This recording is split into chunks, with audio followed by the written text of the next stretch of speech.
Ladies and gentlemen, my name is Scott. Hey, yo. Is that his younger brother?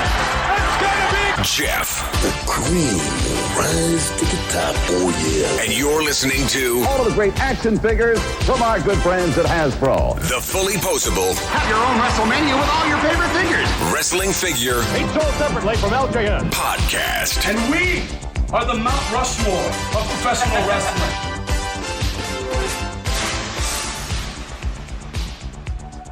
Welcome to a special edition episode of the Fully Poseable Wrestling Figure Podcast, but it's kind of a little bit of a different show. This week, or I should say this special edition episode, we're going to be breaking down a match. It's going to be called like Psychology 101, and on the line with me to help break down the psychology of this match is Brian Breaker. Brian, how are you doing, man? Well, I'm doing great, man. It's always good talking with you and, to be on the Fully Poseable podcast. I'm sure people are tired of hearing me by now because I've been making a lot of podcast appearances lately.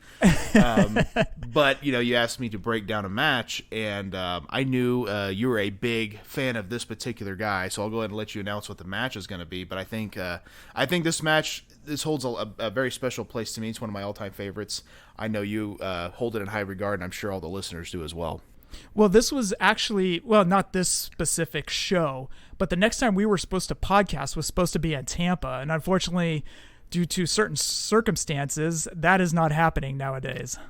Yeah. Talk about that. What's weird is like Wrestlemania. Like I talked to my buddy Travis Fowler about this because we were going to record there as well.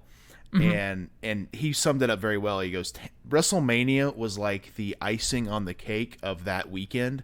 Getting to hang out with everybody and see everything and podcasts and all that. That was kind of like the main event. And the WrestleMania was just a reason for us all to be there. And Now we don't get to. And it really sucks. It's obviously a circumstantial thing that's out of anyone's control. So it just is what it is.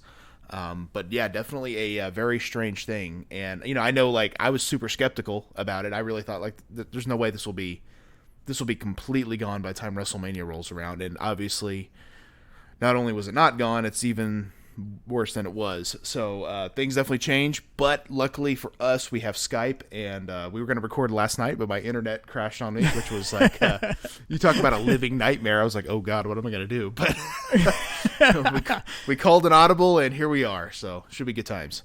I'm living quarantine life without internet. Uh-oh. I really thought, I was like, I'm going to have to like, I don't know what I'm going to do, but it's going to be wild. Figure something out. But I called my cable people, and they're like, there's an outage in your area, should be up in a few hours. And I'm like, whoo, okay, dodge that bullet. Well, Travis is 100% correct. WrestleMania was just the reason for all of us to be there. It was funny, too, because last year in New York, I was not looking forward to going to Tampa. I was kind of like, Tampa, what's in Tampa? I had no interest to go to Tampa.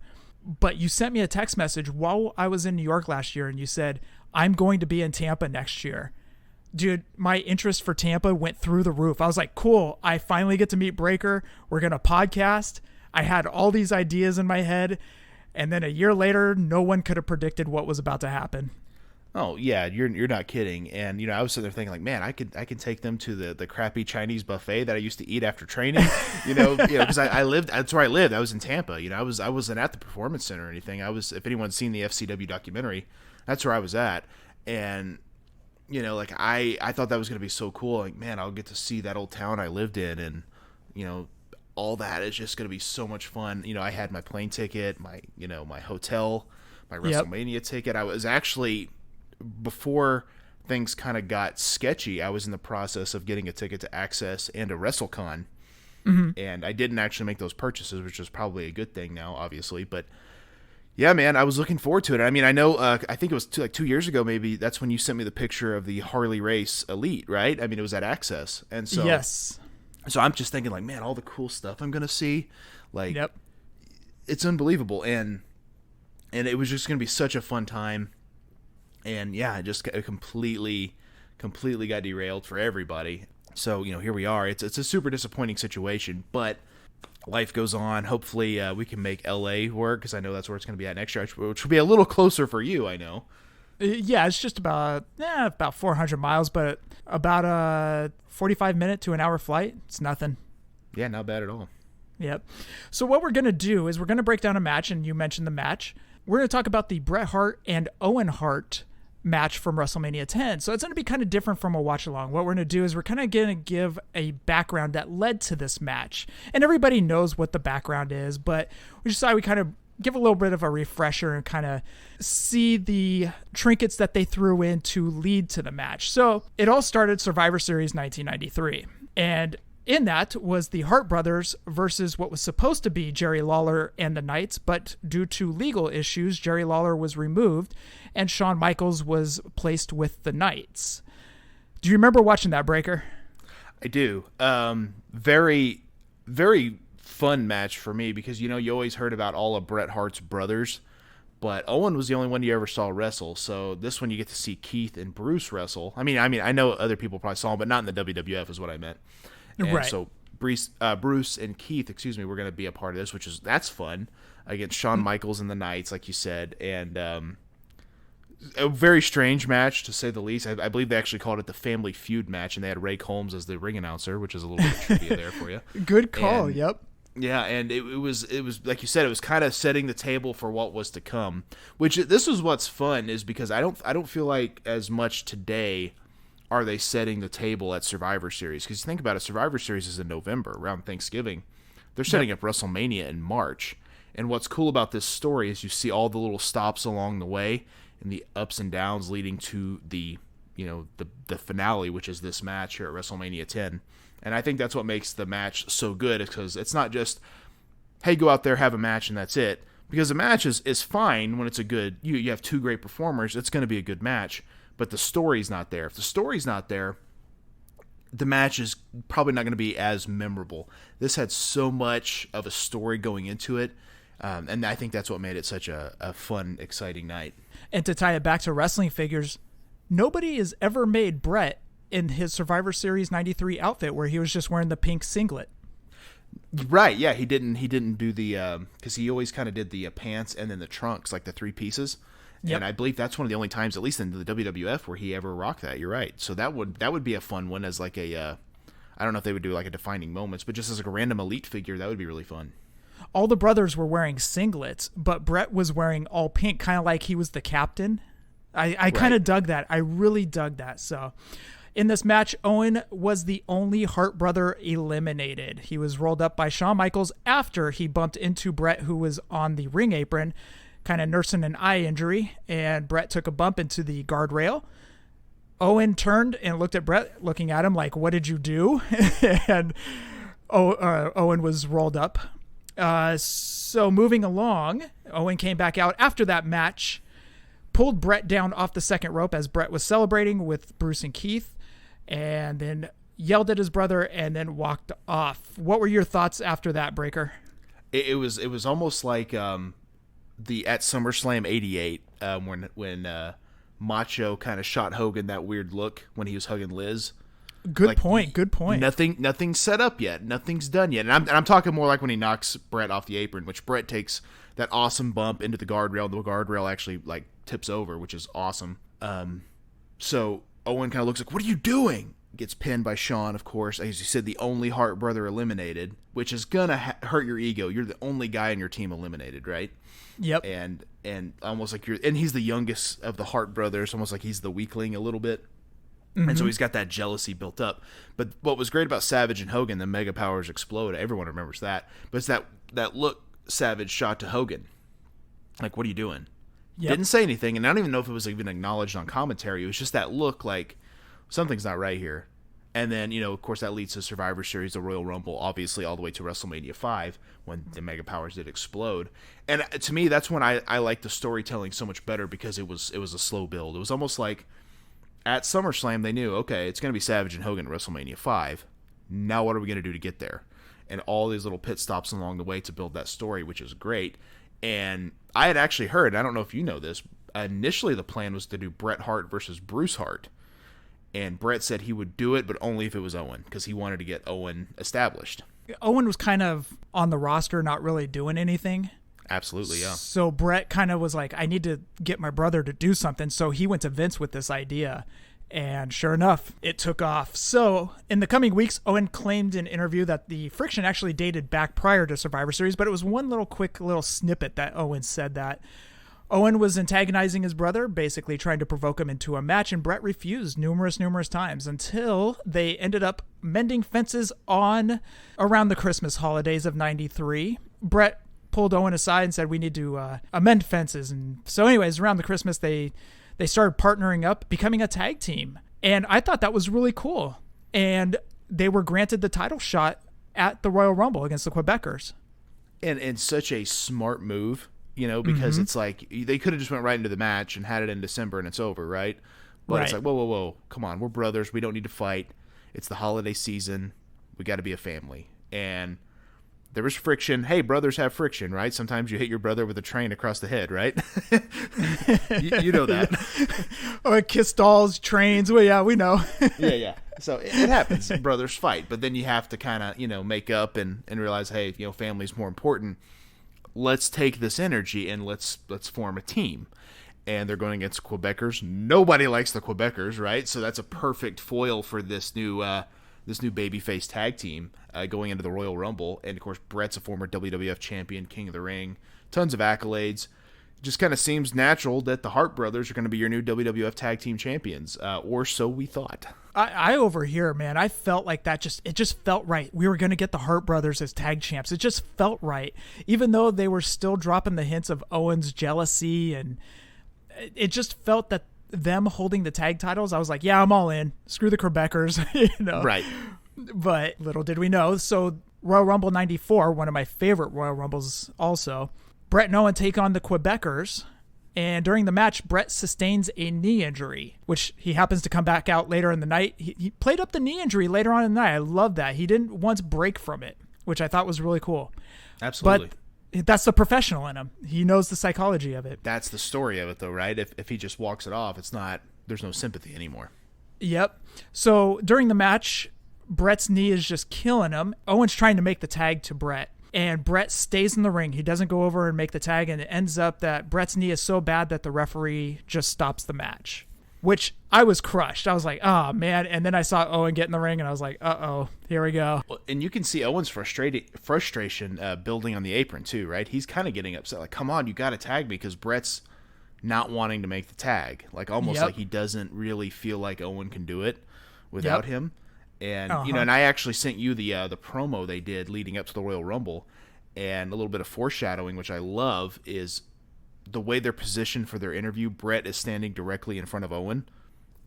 Owen is literally in his shadow. And, of course, that's a line that we'll hear a lot later on. Yep. And, of course, Bret in the promo is like, we're going to do it. We're going to take on, once we win the titles, we're taking on the Steiners. We're taking on, Marty Jannetty and the 1, 2, 3 Kid. He starts listing off all the tag teams they're going to defend against. So you're thinking like, oh man, well, that's a foregone conclusion. Hart brothers are up tonight. And of course the knee injury happens, which will play another role later on. But very good storytelling. And that's what makes this fun, because this story has had already several ups and downs, and we haven't even got to the match yet. Right.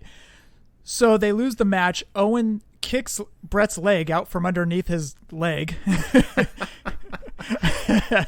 One of the classic lines. I love it. Oh, so funny.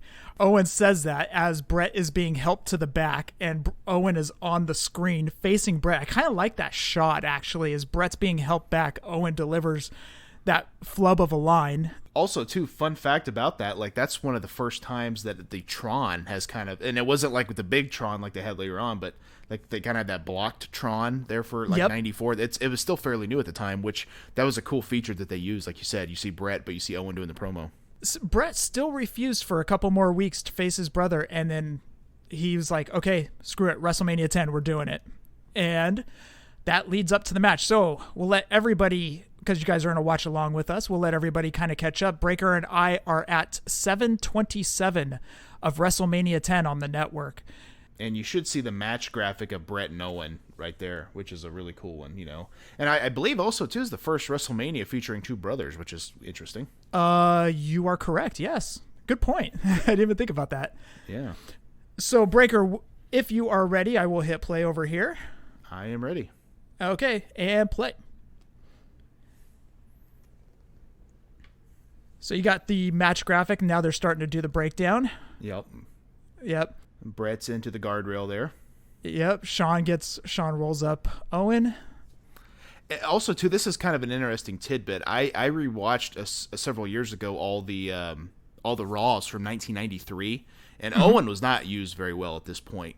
But interestingly enough, he hadn't actually adopted that style of singlet yet. So that was the first time he wore that, which is a fun fact because they all kind of matched. And he kind of ended up taking that look the rest of his career. Yep.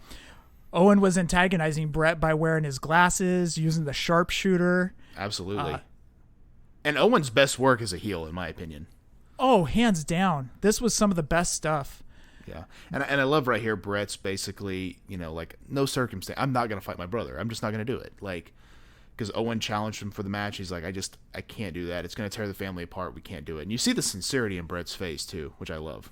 Yep. And Christmas weekend. I actually remember this because I was watching it Christmas Day. We had already opened up the gifts downstairs. And then we knew at 10 a.m. we had to be upstairs to watch Superstars. And if you look at Owen's face here, I don't think he's totally convinced either. Like, it's almost like you can see the doubt. At the time, you don't notice that. But It's almost like you can tell he's not sold on it yet. Yep. There's still some animosity. Brett's selling like a sales rep right there, man. He is. The family is stronger than ever. Absolutely. And who would have thought the guy that just took a bump there would be a former Ring of Honor world champion at PCO. Like 20 years later. Unbelievable. And on the outside is Johnny Polo, a ECW champion. Yeah. There's the kick to the knee. Took his leg right out from underneath his leg. Man, he could have torn so many ligaments right there. Yeah. But look at Owen, man. He's got that singlet going on. He was rocking it. I loved Bret's gear at Royal Rumble 94, too. That splatter of paint across it. Bret had some cool gear, did he not? Oh, that's what drew a lot of people to him, was his gear. The pink. He was the only guy that could rock pink and black. You would know this. Obviously with your knowledge of figure collecting. Isn't that splatter? Didn't they do a deluxe classic with that gear? Yeah, that was the deluxe classic. That was actually where he had his mouth open. Yeah, I love that one. Actually, I need to get that one re-signed. Yeah, that's one of my favorite Bret Hart figures. Fireworks for WrestleMania 10. I love it. This set's very simple, but I love how the Roman numeral 10, the X, when it opens, it's like two separate sides. Isn't that great? I love it. Yeah, it's really cool. I loved when they did King of the Ring of 96. And they would open up the doors, yep. Oh, yeah, that's a really cool one. What did you think of Owen's music? I loved Owen's music. I actually was super disappointed when he got the Blackheart theme, because I always thought he had some of the coolest music. Look at Owen's gear. Owen's got some cool gear going on here. He's got the broken heart right on the lower abdomen, or in the upper abdomen. That's beautiful. And of course he's rocking the Bret glasses. Yep. Jaw jacking to the camera, taking his time. I just love that. I'm the best. So good. Owen was such an entertaining guy. And I think, obviously we lost him not too long after this, unfortunately. But I think even some people never really probably appreciated him until he was gone. He was just such an underrated performer. Mm-hmm. Now, did Owen have a knee injury here? Because it's taped up pretty well on the left leg.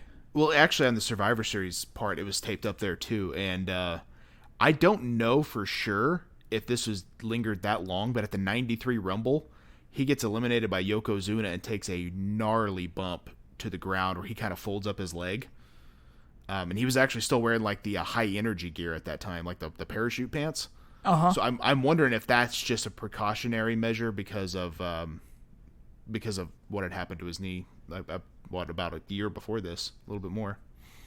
Man, look at that pop at the Garden for Bret. Oh, yeah, the pink lights, amazing. Yeah. I like that tunnel-style entrance. That's really cool. Now, another figure that I don't believe has ever been made is this jacket. If you notice, I love those jackets. Like I do, too. He had some of the coolest ring jackets. But this one had the tails down at the bottom around the mid-quad area. Oh, good call, yeah. I don't remember that jacket ever being made. No, you would probably know. I know you're a huge Bret Hart fan. I'm racking my brain right now. Yeah, it is a long jacket. You're right. I have never seen that either. Bret's looking around the ring to give his glasses away too. I always liked this color pattern too when it was the pink pants and the black top. I always thought that looked cool. Yeah. I did like his WrestleMania 8 gear with Piper. The solid pink. Yep, loved it. I think I could be wrong, but at WrestleMania 13 when he wrestles Austin, I think he actually has a pink top and the black pants, which is also a cool look. But I like how he can kind of mix and match it. That's always fun. Man, I always wanted those glasses. Oh, dude, yeah, right? I mean, how cool would that have been? You were the one kid around the ring that got those glasses. How cool is that? Mm-hmm. Bret with the 4 stars on the back. Absolutely, for his 4 kids. Yep. Well, and I know you're not really a video game guy, but some people that are would appreciate this. I remember the very first time they put Bret in a video game, they added that as part of his entrance where he actually went out and put the glasses on the kid. And I'm like, that's beautiful because that is a Bret Hart trademark, That's what he's always done. So, kind of break down the psychology. How come they're not going after each other right here? They're doing a normal collar and elbow lockup. Well, I think because Owen has something to prove. He has to prove that he's better than his brother. Bret has to just prove that, but he always says he's the best there is, the best there was, the best there ever will be. So they're wrestlers, right? They're not, there's no reason to fight yet. Bret's just trying to one up everything Owen does. Mm-hmm. And Owen, of course, I think probably the more athletic of the two, kind of displaying that a little bit. Bret kind of like, all right, just kind of feeling each other out too. Because this is a big important match because Bret, as we know, goes on later to wrestle Yokozuna for the WWF title, and so he's got to wrestle a perfect match here because number one, he does not want to get hurt going into that title match. Right. So they're just doing some basic stuff you'd see in the dungeon. Absolutely. Some takedowns.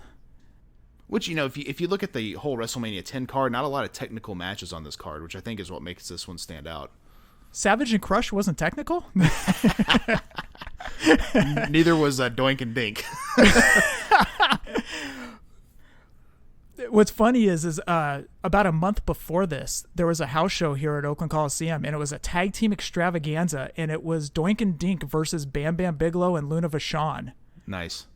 Yep. And in the main event was actually Bret and Luger versus Owen and IRS. Wow. So we got to see... Ooh, I love the slap there. So good. Yep. And now you can see that heats Bret up, right? Yep. So, but that's smart on Owen's part. Get him a little bit upset, get him a little angry, and then try to take advantage of it. Good stuff. Look at Hebner. Bret, I'll screw you in about 4 years down the road. Yeah. Back to the arm. Yep. The counter. Nice takedown. To a this side is just headlock. This is just good wrestling right here. I could watch this stuff all day long. And these two brothers just what they're thinking. They don't even have to say anything to each other. They'll know what they're doing. Yeah. But also too, one thing to keep in mind, with the exception of that open hand slap, there hasn't been a thrown punch yet. It's been a wrestling match. Mm-hmm. Well done. Ooh, Owen is so good, man. Oh, the hair pull, I love that. That first kind of cheap advantage. You can see Bret kind of complaining.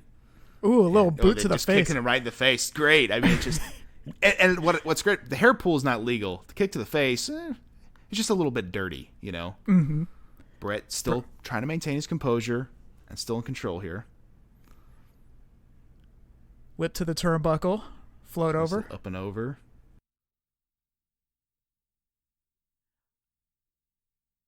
Nice arm drag takedown. Yep. Very stampede. Oh, look at the hair. And grabbing the handful of hair. Just so blatant. I love it. See, this is just like the technical before the storm. Mm-hmm.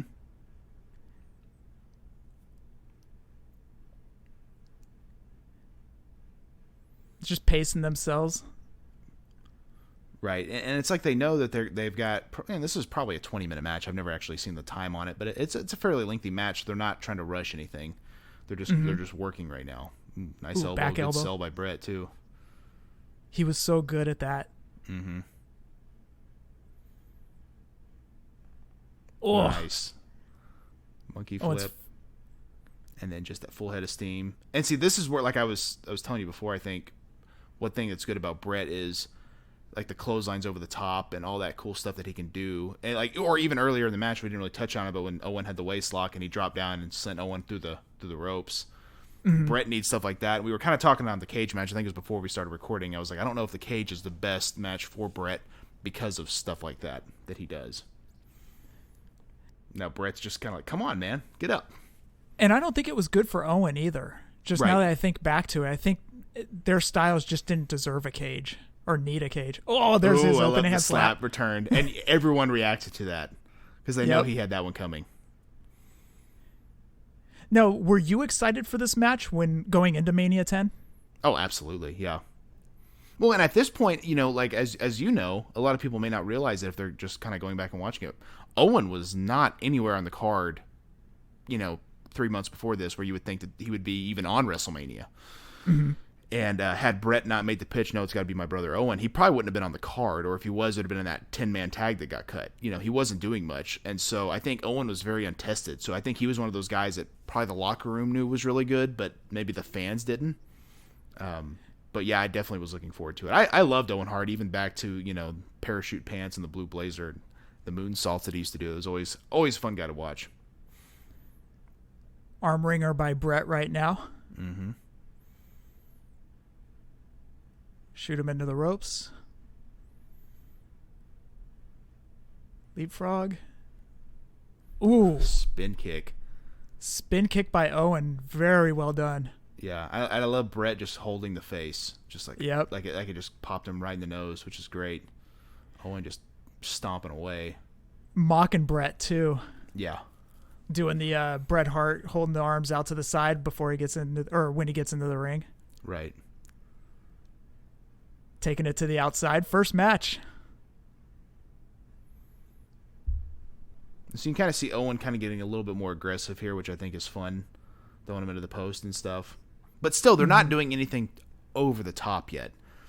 You know, but you can start to see, because obviously if you start with stuff throwing into the post, into the stairs, it's hard to go back to that. But you start off slow, holds, arm drags, things like that, and then you start throwing in some other stuff. It gets a little bit, you kind of up the intensity, which I think is fun. Back in the ring now. Yeah. He did his damage to his lower back on that ring post. Yeah. Ugh.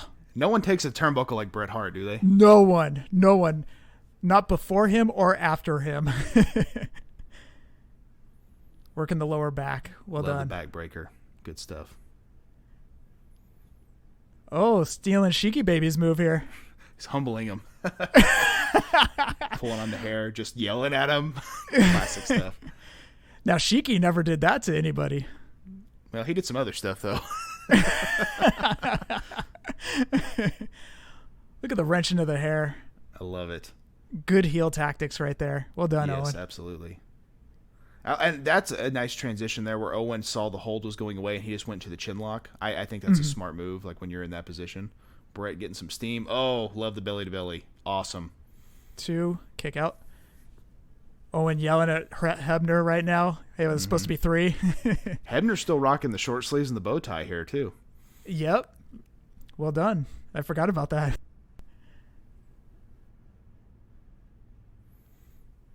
Ooh. Wow, nice. And then Bret with a counter. Yep. Like, even just stopping in a run, catching yourself, and then turning into that blind man's crossbody. That's a lot of talent. Owen was way ahead of his time. Look, he's driving that knee into the back, wrenching back on the head. I love it, yeah. Humbling his older brother. Humble him. Did you ever hear about the rib that Owen Hart pulled shortly after this? I guess it was something to the effect of Bret confronted him. He's like, hey, I know we're brothers. Oh, nice leverage move there with the cover. Bret outside the ring. But he said, I know we're brothers, but you can't rib me in front of the boys. I'm the champion. You have to have respect. And Bret was kind of always known as a guy that takes himself maybe a bit too seriously at times. Right. Still does to this day. Yeah, and so I guess it was at a live event. Owen took a can of sardines and he opened it up and put it underneath the ring. And they're working some random town, and Owen crawls out to the ring Ooh, wow, what a German suplex. You didn't see a lot of those in the 90s. Not like that. Beautiful anyway. bridge. Oh, yeah. And I guess he pulls a sardine out, has it in his hand. He waits to do something. He maybe hits Bret in the gut, gets his mouth open. And Bret was always he always had his mouth open a lot. Right. Waited till Bret's mouth was open, shoved that sardine in his mouth, and locked him in a hold so he couldn't spit it out.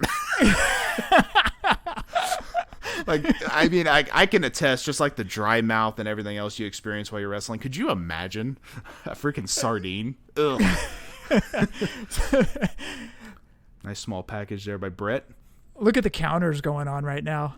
Again, it's just good back and forth wrestling.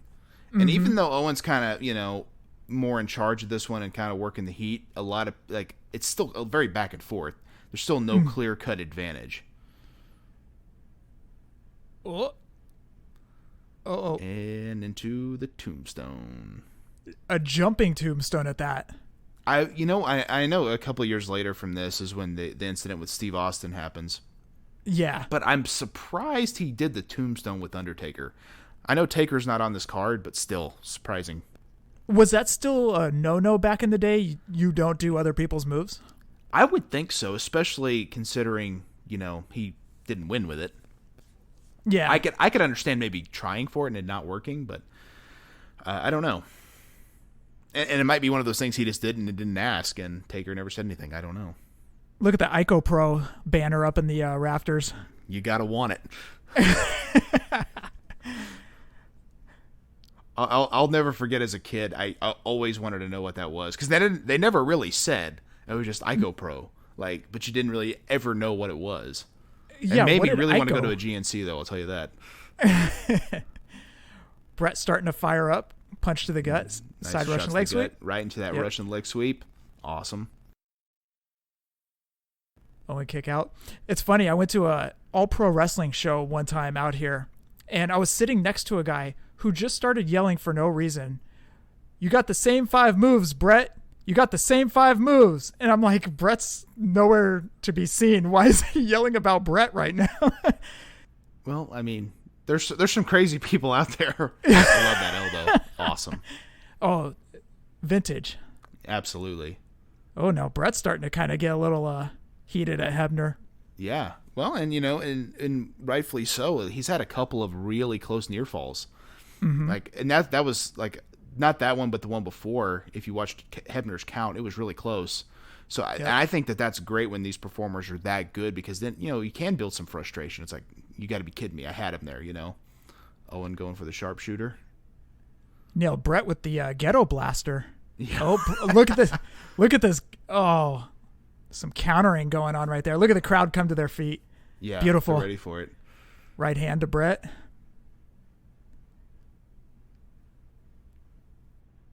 I always loved that pin. I did too. Bret kicks Owen to the outside, facing the hard cam. Oh, nice catch by Owen. Yeah, I always liked when Bret would break. Oh, and see, he grabbed that knee. Forgot And about then- the knee, didn't we? But it's still bothering him. The knee from Royal Rumble 94 comes back into play. Bret grabs the knee. Yep. The sell jobs by Bret was so beautiful. I've watched so much working from home lately. I have watched so much Bret Hart stuff, and the selling that guy did. You thought he was on the verge of death. Oh, yeah. But it's almost like, what are you doing, man? Get out of there. You're going to hurt yourself even more. But what I like about Bret, too, especially in these big matches, he's not always a guy that's going to do a dive. And I love how Owen just attacks it right here. Just absolutely, just like an animal that smells blood. It's great. it's just a cool callback to their 94 Royal Rumble match. Yeah. Well, not their match, but their tag match with the Quebecers. Oh, great stuff there. But like I was saying, Bret, he didn't always bust out the suicide dive or the top rope, like house show plancha, but it's always cool when he did because he wasn't known for that, and he always did it well. But I think he was always smart that when he did bust that out, it was always like, whoa, that's awesome, because you didn't see Bret do that stuff very often. Yep. Vlad, the super fan, right behind Owen. I wonder if the bowl cut kid's there. That would be fun. What I loved is when Owen was wrapping Bret's leg around the post, that was what Bret did when Bret turned heel in 97. Oh yeah, and he would do that like that figure 4 around the post. That was always fun. Yep. Indian deathlock here, very old school. I love it. Working the leg. Yep. Look at Bret's face. It hurts, man. I ain't tapping out.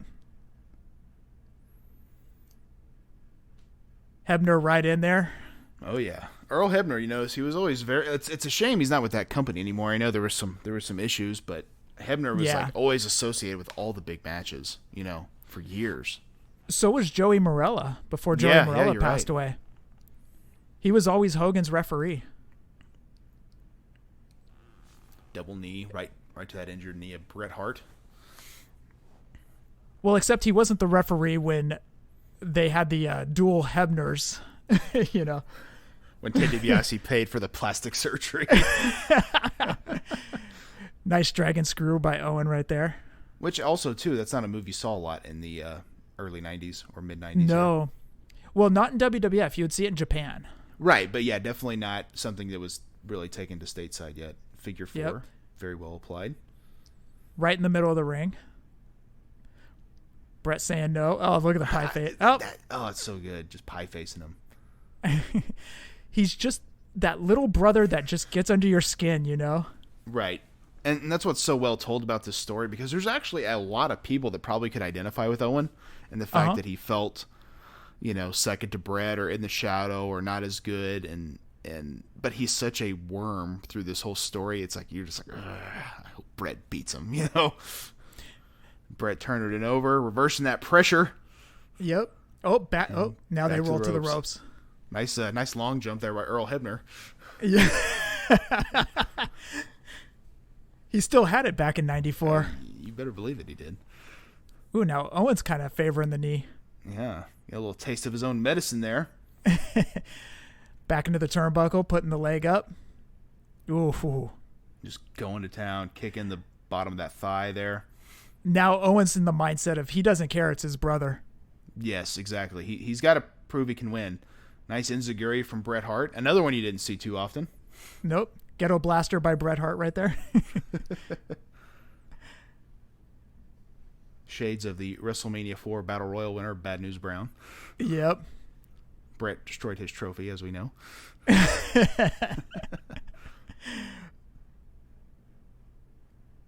Vicious headbutts, man. Yeah, very good stuff. So technically sound. Oh, he takes the buckle just like Bret. I love it. So good. Owen just took the... Oh, and a leg drop. Yeah. Oh, but Back like grabs that knee, you know. Yeah. Still going back to it. Like, does the leg drop, it still hurts. Even how he gets up is different, you know. Very, very smart with the psychology there. Always loved Bret's Bulldogs.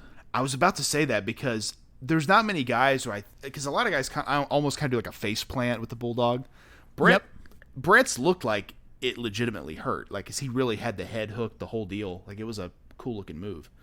And on top of that, Bret would also kind of kick his feet up in the air and kind of put leverage on the back of the neck. Absolutely, yeah. Oh, what? Oh. And Bret has such a good pile driver. He didn't do it often, but man, that was awesome. Oh, man. You don't see that nowadays.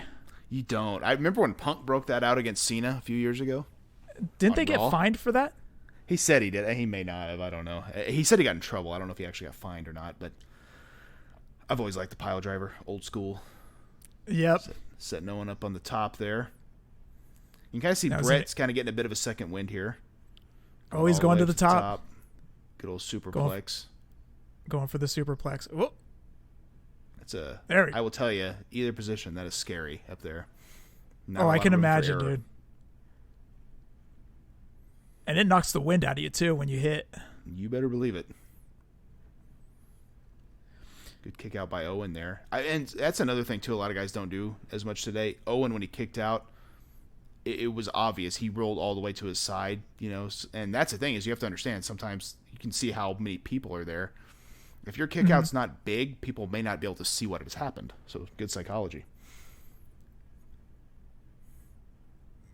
Bret still favoring that knee. Pulling grabbing Owen on up by the singlet. I love it. Just angry. Nice uppercut. you remember when he would give those to the 1-2-3 kid on that match on Raw in '94? Sure do. Oh, to the sleeper awesome. hold. Oh, mule kick. Mule kick to the testicles by Owen. Now Brett's favoring. Brett's selling his balls and his knee. Brett's favoring 2 legs right now. Yeah. Owen into the sharpshooter in. Lock it in. You notice nobody ever, I mean, even Natalya, even her, no one quite puts the sharpshooter on like Bret or Owen. Correct. And Bret always did it on underneath his left arm, where it seems like everybody else does it underneath their right arm. Yeah. Well, and he's even said, right there, like with no sound, it looks like he's almost tapping. But of course, this is almost before the days of the UFC, where that was kind of a thing. You'd see guys kind of tap to kind of get the crowd into it. Bret was also good at this, which is fixing it from the ground. A lot of guys couldn't do that because it's such a complex move. Oh, I still remember when he did that with Perfect at SummerSlam '91. Yeah. Because like you said, he did it from the ground and he just kind of threw his legs over. Yeah. But I always liked how it was like Bret would do it under his left arm, but everybody else you've seen since does it under their right arm. It's just kind of a weird thing. Into the buckle. Ooh, nice boot. Yep. Onto Owen's shoulders. Bret going for the victory roll. Yep. And Owen sits down. And 3. And literally just caught him. And look at Bret's face. He's like, my God, he beat me. Like, he got me. And I think that's what's so beautifully told about this story. It's not so much that Owen's even so much the better wrestler or anything like that. It's just he just caught him on this one occasion. And even Owen's a little shocked, right? Which is like, he's like, what? I got him? Brett's face. Knees hurt. He's pissed. He's angry. I think he's like, I can't believe it. He got me. I gotcha.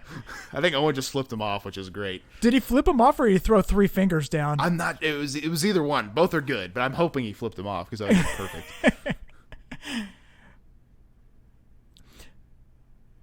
And if you notice, Bret kicked out at like 3 and not even a quarter. It was like 3. Like Hebner's hand just hit, and then Bret kicked out. Right, and also too, one thing you don't see with this, Owen didn't cheat. Like, I think a lot of people like thought he might, because if he had pulled the tights or something, which he could have easily done, especially on like the 1, 2, grab the tights here, but he didn't. But you see, he kind of put his knees over the arms, but he didn't cheat. So he still has that claim. No, I beat you, Bret. I didn't cheat. I did exactly what I said I was going to do. He had some underhanded tactics in the match, but he didn't cheat to beat him. And I think that's where Bret's where his frustration is so like, oh man, he got me. He just so frustrated with himself, and I think that's awesome. Yep. Well, that rounds out that match. You watched this back in the day, and obviously you've watched it numerous times since. What was your thought process before becoming a wrestler and after becoming a wrestler? Well, first of all, I wish Todd Pittengill would have told Owen, hey, you have spit on your face, man. You might want to wipe that off before you start doing this promo. And that's just like, come on. Obviously it's live because you never know what's going to happen in a match, but wipe the spit off your face first.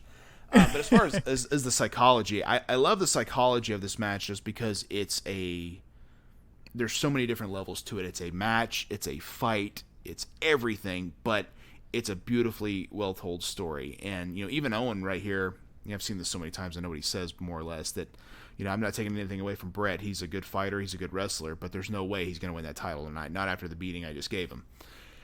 And that sets up the rest of the night, right? Because not only is Bret going to have to wrestle Yokozuna or Lex Luger, he's hurt. So what chance does he possibly have to win the WWF title? And of course, we all know that he does win. And of course, that leads to all the the baby faces coming out and congratulating him, and Owen standing there on the entrance, just kind of like in disgust, like, I beat you earlier. And that perfectly sets up SummerSlam in August, where they have the cage match, which is just great booking all around, all the way from Survivor Series through SummerSlam. And this match also did another really good thing. It made Owen Hart a star. He took a guy that was doing nothing 4 months before this, and now he's a legitimate contender for the WWF title, and I think that's a really cool thing. Now, did a lot of the boys in the back ever talk about this match? everybody's got their favorites. I think a lot of people may look at other matches as from Bret as favorites. I know a lot of people talk about him and Bulldog at Wembley from '92. I actually really like him and Bulldog at In Your House. I think it's 5 in December of '95. That one's awesome. The Bloodbath? Yes. That one's really good. Of course, Bret and Shawn at WrestleMania 12 always comes up, and then Bret and Perfect at SummerSlam '91, and of course Bret and Stone Cold. No one could forget that one. That one's a classic. But I think this match is just a very well told story, because it's not a bloodbath. It's not even really totally a full on fight. It's a match, but it's very well told because of all the little things that they do. And also too, we're listening to it with no sound. Jerry Lawler and Vince are great on commentary on this. I know Vince is a little over the top on commentary at times, but they do a really good job of telling the story as well. And it just makes that match that much better. And of course, a lot of people talk about the ladder match that comes up later on in this card, and that one's amazing. Don't get me wrong, but to me, Bret and Owen WrestleMania 10 is the match of the night for WrestleMania 10 here. So tying it back to figures, what is your favorite Bret figure?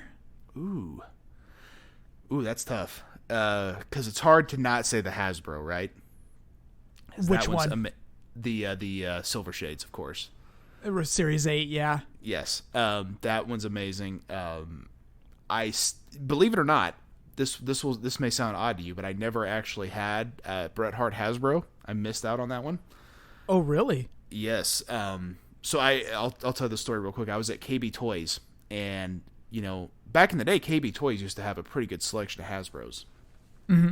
And I had enough money to buy 2, and I ended up with 3 choices. I had Bret, I had Razor Ramon, and I had The Undertaker. And I was a huge Razor Ramon fan, so I couldn't not get Razor. Had to get Razor. Uh-huh. And I mean, I couldn't pass up The Undertaker, right? I mean, it's The Undertaker. So I opted to not get Bret that day, and was super disappointed because later on I saw Razor Ramon again, but never saw Bret again. So the one opportunity to get him, and didn't happen. But the first Bret I actually ever got was the Bone Crunching Action Series 1 from Jax, which those are not everyone's favorite. I know some people really like them, and I grew up with those. I always enjoyed the BCAs, but definitely not my favorite. I think as far as Bret Hart figures that I owned, I really, really liked the Jax Classic Superstars Series 1. Uh-huh. Not because it was the best Bret figure, but it was the first Bret figure in a very, very long time, especially from the WWF at the time, or WWE then. Yep. He had some WCW ones, but none of those were very spectacular in my opinion. Much agreed. Yeah. The Howard Stern head is you're not a Toy Biz fan, yeah, I know. But Jax, what I loved about the Classic Superstars line is we saw a lot of Brets come out in that time. We saw that original Bret, and then I know they did several other iterations throughout the years. But Mattel, I feel like, has really, really knocked it out of the park. That defining moments with the Canadian flag, that's a really good Bret. I love that one. He's had so many good ones. I was really hoping he would get a retro Mattel, and that never happened. Mm-hmm. But he's had some great figures, man. And your favorite Owen figure? I'm gonna throw this out there, and this might upset some people. Owen has not had the best figures. Not the best showing of Owen figures. You got the Stomp. Oh, but that's a winner. Stomp. But the first Owen figure, I believe, is Hasbro, like the parachute pants Owen. Yep. And then I know he had a Jax BCA Series 2. Mm-hmm. And I'm sure there were some other Jax figures around that era. And I know he had they ended up doing the Black Heart and the short hair. Yep. But of course, as we know, there hasn't been an Owen Hart figure since his death, unfortunately. And I don't see that ever changing. I mean, it might, I don't know, but I would love to have another Owen Hart figure in my collection for sure. Whatever company that ends up being, I think would be great, but I don't see that happening. But yeah, I mean, it's unfortunate. He never had a Classic Superstars. He's never had anything from Mattel. His last, I guess, probably figure was probably a Bone Cruncher, because I don't think he ever even had a Titantron figure, did he? No, he didn't. What I liked about the Owen Hasbro is that you were able to pair him and Jim up as the new Foundation. Absolutely, yeah. I thought that was really cool too, and they were in different series. Correct, and it looked like Owen. When I say it, the Hasbro look like Owen. That was great about the Hasbro. I mean, do we wish we would have gotten the King of Hearts Owen? Absolutely. But given what we were given, that's not a bad figure at all, especially with his figures that came out later. The Hasbro really stands up above all Owen figures. Well, no doubt. And I'm sure, I think there were plans for a King of Hearts, but I mean, I think a USA Lex, a King of Hearts, all that would have happened in the Hasbro line had Hasbro kept it past 94. But, as we know here, this is kind of when the King of Hearts started. He hasn't even got that name yet until King of the Ring, but I think probably around this time is when they lost that license, and it never happened. But yeah, I would have loved to have seen a King of Hearts Owen Hasbro style, because I remember I really liked his Jakks Bone Crunching Series 2. But you're right, that Hasbro figure was pretty good. The costume was a little outdated, I think, by the time it came out, but it was still pretty cool. Well, Breaker, I want to thank you for sitting down with me and doing Psychology 101 of a match. That was a lot of fun, man. Well, yeah, man, I appreciate you having me on. It's been a while. I think actually the last time I was on, I was telling some Harley Race stories, so it's always cool to chop it up and just talk wrestling. And we're all kind of in a weird spot, I think, from like a social standpoint, where everyone's kind of got probably cabin fever going on and staying in the house and not really able to do much. So yep. I think the fact that we're able to take that as an advantage and do more podcasting, because I know people probably want the content. I know I certainly do. I want as many podcasts as possible to keep me occupied. Yep. So I was definitely happy to do it, man. Are you playing a lot of video games? I really haven't been. I have my Nintendo Switch. I don't play it too. I'm not a huge gamer, believe it or not. I love my old school games, like my Nintendo stuff. Right. But yeah, not as much as I should. I actually was thinking about today. I was like, man, I really could rock out some Mike Tyson's Punch Out today. I haven't went that route yet. I actually have been working. Like, my job has not closed down, so my life is not that much different. I'm off like the next day or two, but I have to go back to work here in a couple of days. So not a whole lot different for me, other than just everything outside of working and stuff. But definitely need to pop in the Nintendo a little bit.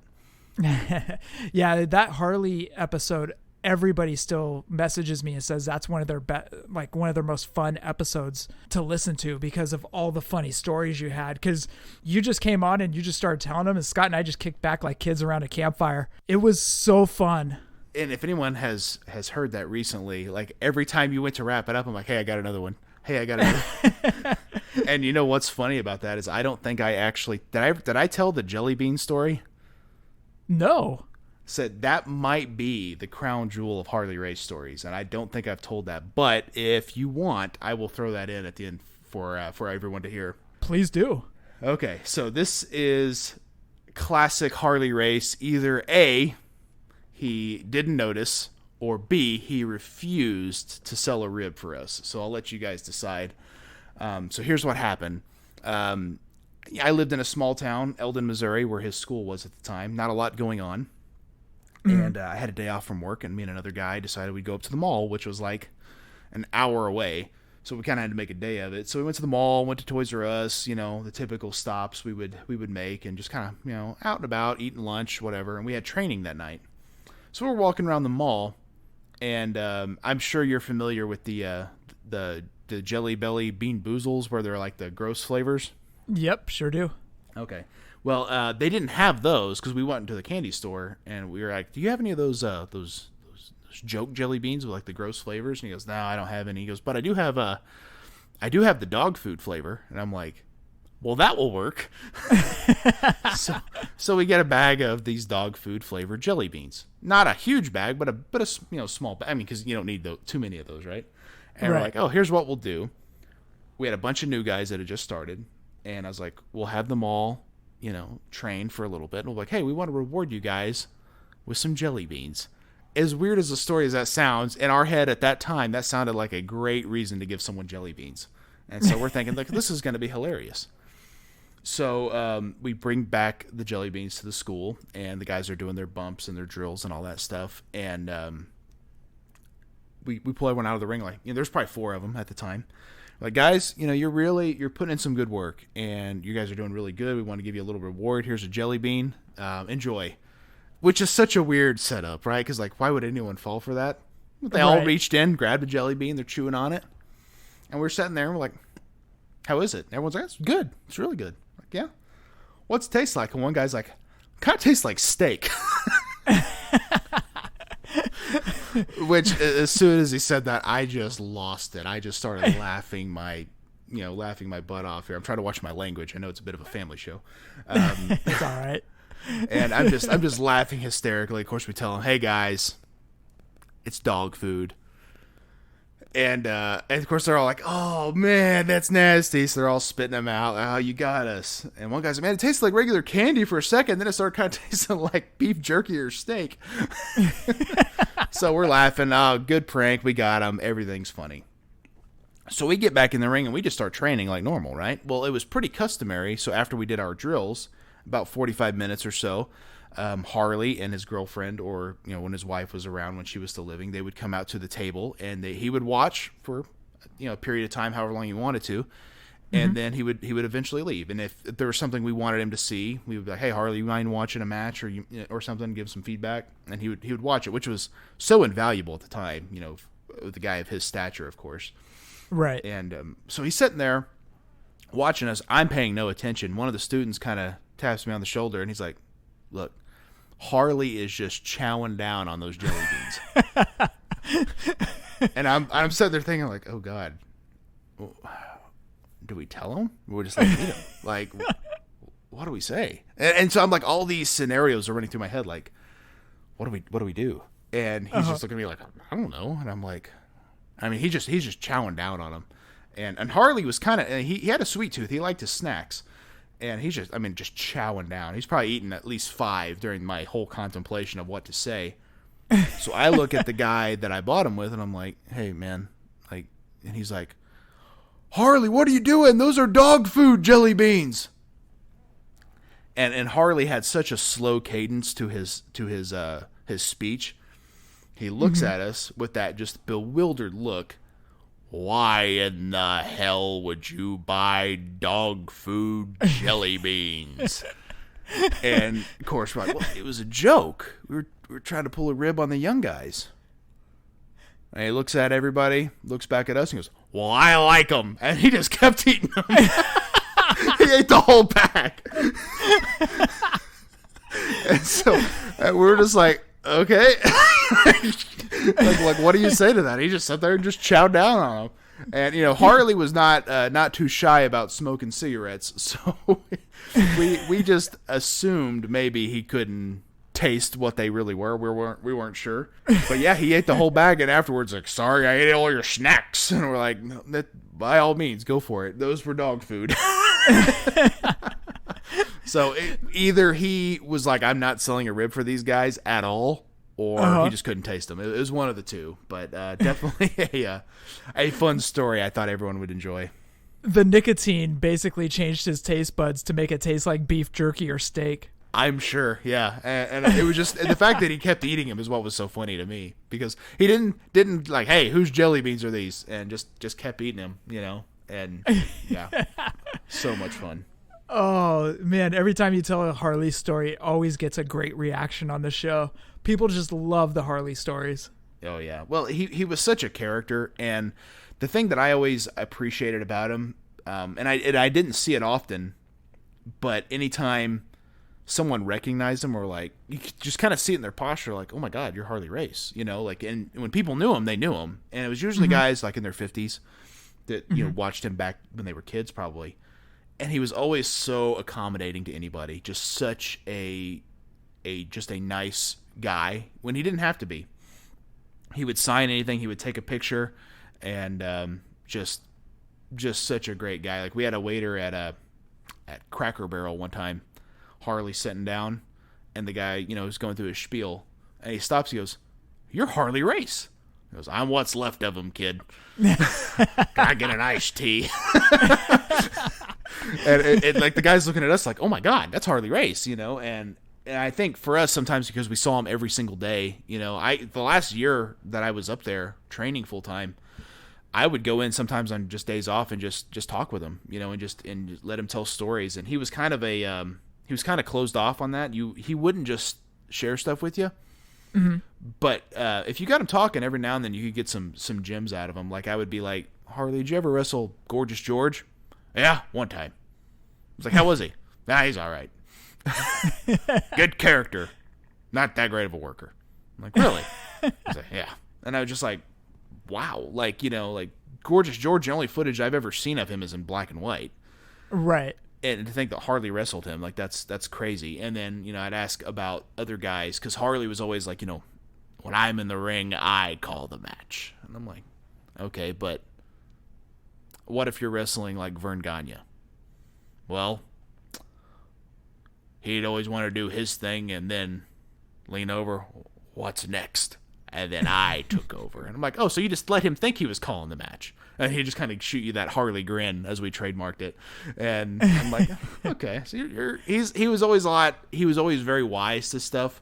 And I think sometimes people didn't realize that, but he was always very sharp. And he had some memory issues before he passed away, but every now and then you're always kind of like, is he working us right now? Like, I think he's working us. Like people always have that conversation because you never were for sure. Well, just a few days ago, I had thought of an idea because I really wanted to do a watch along, but I kind of wanted to change it up a little bit. And I thought of you. I thought, okay, you were around Harley a lot, and I'm watching a lot of network. I saw Starrcade 83 where Harley faced Flair.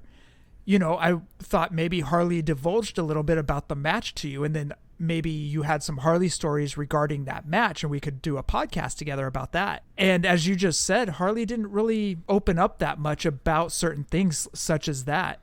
No, he didn't. And I think I may have told this on the last time, but if anyone's seen that DVD that WWE put out, like the 50 greatest superstars of all time, it came out around 2011, I think. Harley was number 6 of all time. Like, he was a higher than Triple H, Steamboat, Flair, Hogan, Dusty, all those guys.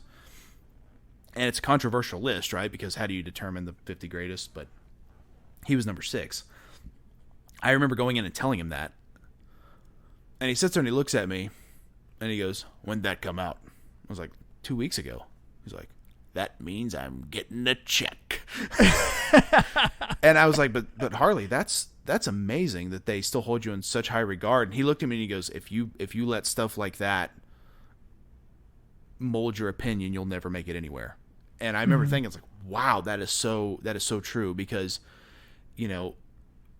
but that's almost like, hey, Meltzer likes me, or hey, Wade Keller likes me, but what does their opinion matter? Like, they're not the ones writing your checks, they're not the ones booking you in angles.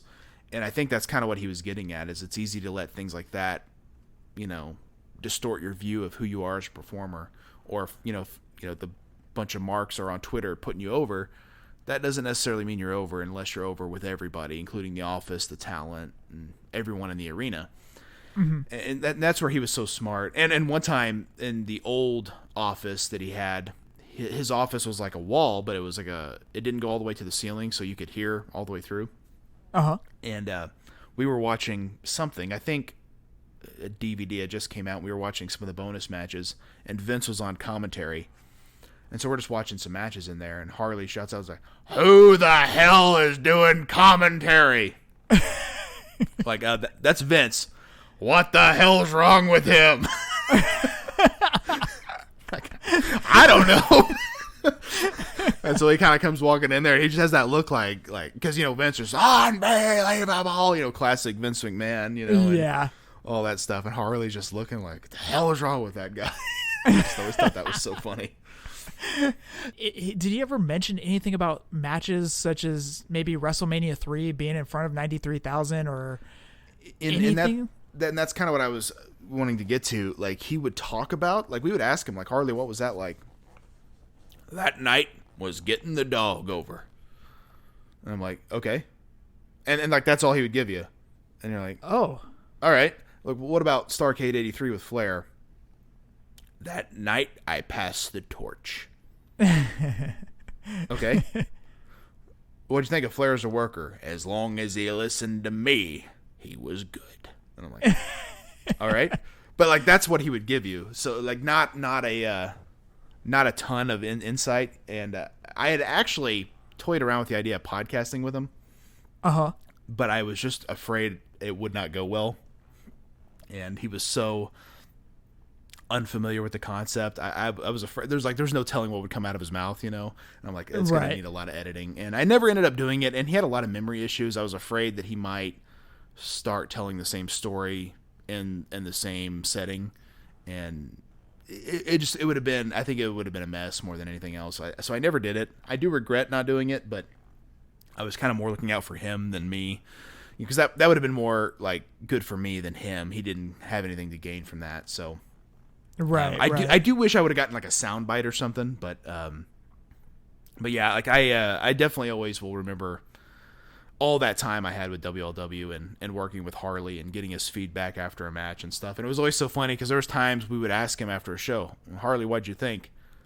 Keep doing what you're doing, kid. And I'm thinking like, he didn't even watch the match, did he? Is WLW still going?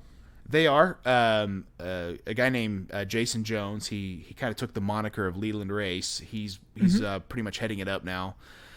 They're still running shows. I don't really follow along too much of what they're doing. I know some of my friends still work up there, but obviously with everything that's happening with the coronavirus, they're kind of put on hold. But as of before this hit, I think they actually had a show planned for like a week and a half ago, 2 weeks ago that they were going to do, and it obviously didn't happen. So.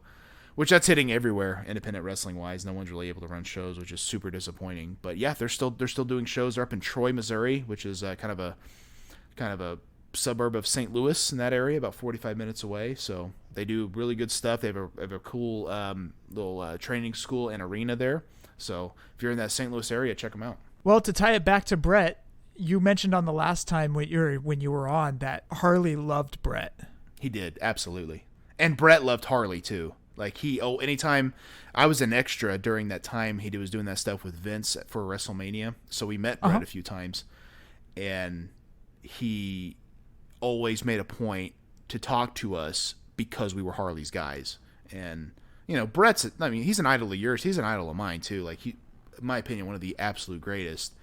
And so anytime Bret would just sit there and talk with us, it was such invaluable information. Like I know he did a couple of shows for Harley. And just fly me in. You don't need to pay me. Or, maybe I can sign a few autographs, make some money that way. Like and then even when he would do that, he would try to give the money back to Harley. That's how much respect Bret had for Harley. But a lot of people don't know this. Harley actually wrestled in Stampede years ago, and they didn't have a ring, and he wrestled on gym mats in Calgary for Stu. And he was the NWA champion, I believe, if I'm not mistaken. I could be somewhat wrong on my facts there, but it was something along those lines. And so I think maybe Bret had a lot of respect from Harley way back then. And that was what was so cool about training under him. The Japanese and anyone in WWE, everyone had so much respect for Harley that they always treated us as well as they could because of our association with him. That's awesome. Well, Breaker, I want to thank you for being on. This is always a lot of fun talking to you. Maybe you want to do it again sometime? Dude, absolutely. I'm always down to podcast. I think this is a fun idea of something different, as opposed to just talking about the same old stuff. You gotta get to break down a match and kind of talk about everything leading up to it. It was a lot of fun. I know it's maybe different for your listeners, but I hope that they enjoy. If they are wrestling figure collectors, I would imagine they are also wrestling fans. So I think sometimes it's cool to give them different takes on stuff. So I hope they enjoyed it. And it was great. It's always fun talking wrestling, man. Yeah, it's funny too because I heard Eric and Barry were doing I've been listening to them do watch-alongs. I'm like, man, that sounds like fun. And they had you on, and I was like, that's awesome. I can't wait to listen to that. And then I was like, I want to do a watch-along. And then I was like, well, I got to change it up just a little bit, put a little different spin on it. And then you being a veteran for 12 years, Bill Venus is 18 years, but sorry. Well, you just totally brought everything down. Thank you for that. Sorry, Bill Venus sent me an email to say that before we recorded tonight. Yeah, he sent me a Global Wrestling Extreme shirt in the mail. I'm like, would you? I put on Twitter, I was like, would you stop sending me crap, man? Like seriously. And he hacks into my PayPal account and makes me pay for it. So it's not a gift; it's stuff I don't want that I'm paying for.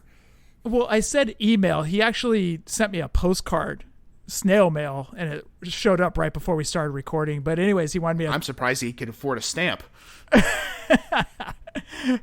But anyways, with you having 12 years experience in the ring, I kind of was like, what would be fun is to kind of break down the psychology why did they place this here in this match? Because you always hear about wrestlers talking and saying, okay, we had to put this move here. And I thought that would be a lot of fun to hear your expertise regarding a famous match such as that. Yeah, and I think that's what's fun about that match is there's some things in there you could actually pick apart. I think maybe Owen may have slapped Bret a tad early because that's one of those things where I think Bret probably should have retaliated a bit sooner than he did. But at the same time, when he did slap him back, it meant a lot. Everyone popped when he did because, but that's just sometimes too, it's easy to overthink stuff and think, well, what if we did that there? What if we did this there? But it's such a good match. I mean, it's hard to really pick anything about that's wrong. It's just a really fun match to watch. And I think with watch-alongs, I've never actually watched along, but I love hearing guys watch a match or watch a show. I think that's really fun. And I'm sure some people do actually, queue it up and watch along with you. But I think it's just as fun, especially a match like this. It's iconic that everyone knows, to just listen and be like, oh, I've seen that match, 10 times or whatever. I know pretty much what's going to happen, and then kind of let the match play in your head as you're listening to it, which I think is cool. So again, cue it up at 7:27 if you want to go back and watch it again. It's just such a great match and such a classic match. And he won by a victory roll. It wasn't a sharpshooter. Bret didn't submit, nothing like that. It was a victory roll, and he just got him. So fun times. Breaker, always fun recording with you. And if you are down, love to do it again, man. Absolutely, and I need to have you and Scott back on Breaker and Bane's Power Hour. It's been a while. Of course, we, I think, had tentative plans to talk in Tampa, as we had mentioned earlier, and that didn't happen. So we'll have to get something worked out where you guys come back on the show. It'd be fun to chop it up again. Let's make it happen, man. Absolutely. Breaker, as always, thank you very much for coming on. We always enjoy having you on. You're a friend to us, man. You're more than just a podcast buddy. You're a friend, dude. So I appreciate it. It's likewise over here. Thanks, man.